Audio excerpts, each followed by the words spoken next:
Aquelas almas estavam lá porque eles pregaram, jejuaram, cantaram e levantaram suas mãos na igreja, mas nas ruas e em casa eles estavam em adultério, fornicação, mentira e roubo. Nós não podemos mentir para Deus. A Bíblia diz que para aquele a quem muito foi dado, muito será cobrado. Lucas 12, 48. Deus nos permitiu ver duas mulheres que tinham sido irmãs em Cristo enquanto estavam na terra, mas elas não viveram uma vida reta diante do Senhor. Uma disse para a outra, sua insolente. Por sua causa eu estou neste lugar.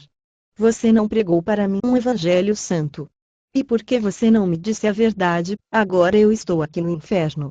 Elas ficaram falando estas coisas uma para a outra no meio das chamas, elas se odiavam porque não há amor, misericórdia e perdão no inferno.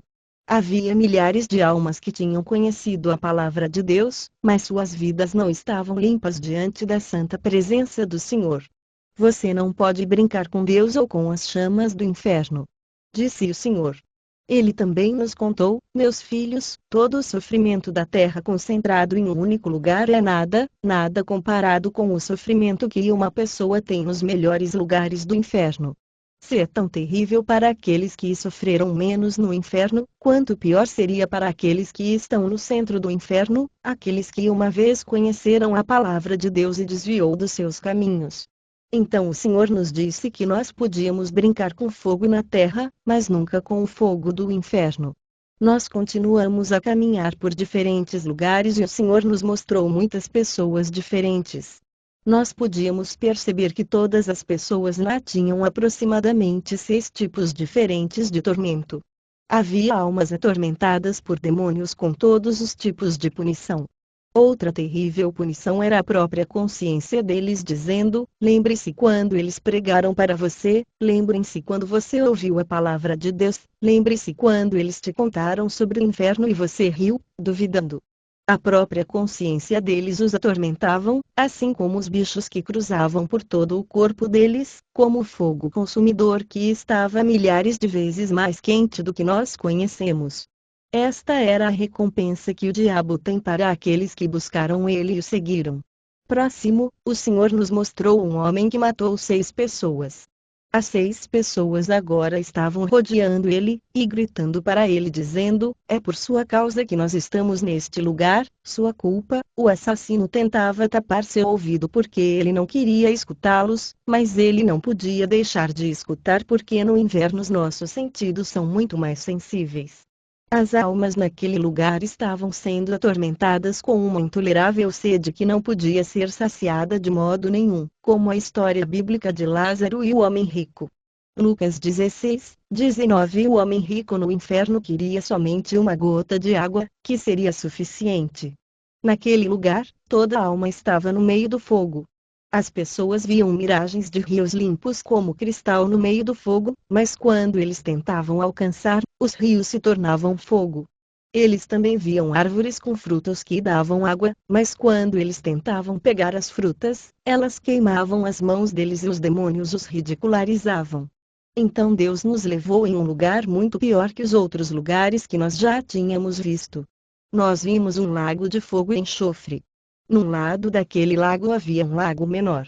Naquele lago menor, havia milhões de almas chorando e implorando ao Senhor que tivesse misericórdia deles.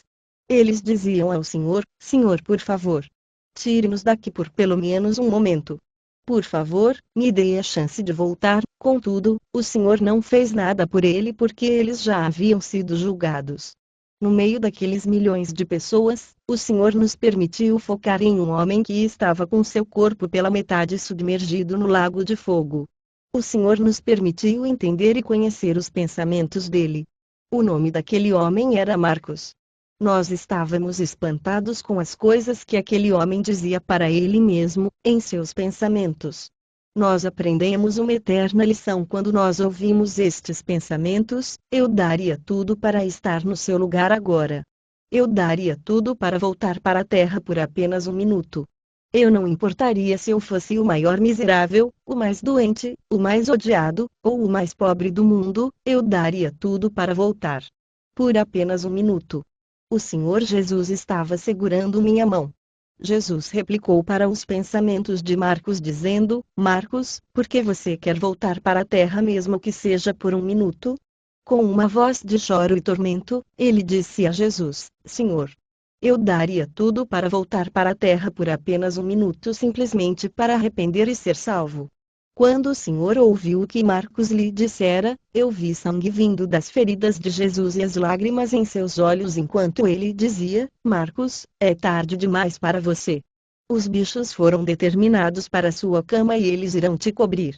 Isaías 14:11. Quando o Senhor disse aquilo para ele, ele afundou no lago eternamente. Infelizmente, aquelas almas não tinham mais esperança. Somente na terra temos a chance de se arrepender hoje e ir para o céu com o nosso Senhor Jesus Cristo. Eu agora deixo você com minha irmã para continuar este testemunho. Obrigado. 2 Testemunho, Lupe. Deus os abençoe, meus amados irmãos. Quando o Senhor me alcançou pela mão, eu apertei sua mão e nós começamos a descer por aquele túnel.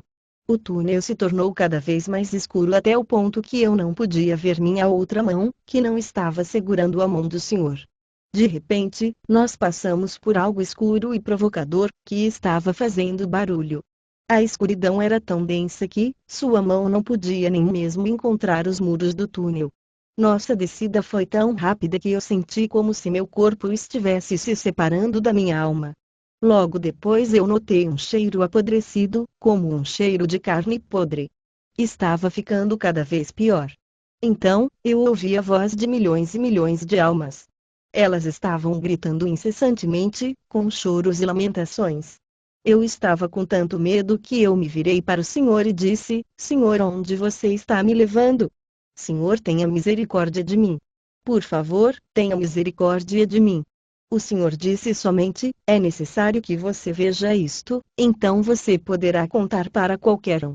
Nós continuamos a descer por um túnel no formato de um chifre até que nós chegamos a um lugar que estava totalmente escuro.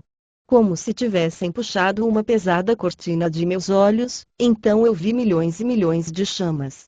Muito pior, eu ouvia gritos agonizantes, mas não podia ver ninguém. Eu estava realmente assustado.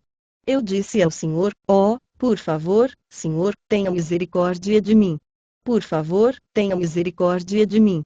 Não me leve a este lugar. Perdoe-me. Nesta hora, eu não pensei que eu era somente um espectador do inferno, eu pensei que era o dia do juízo final. Permanecendo diante do Senhor Jesus, eu estava tremendo violentamente porque eu realmente pensei que era o fim de minha vida. Nós nos aproximamos de uma grande chama que estava à nossa frente, era muito grande e queimava com fúria. Eu continuei a descer lentamente, vendo multidões de chamas e ouvindo milhões de almas gritando em uma voz.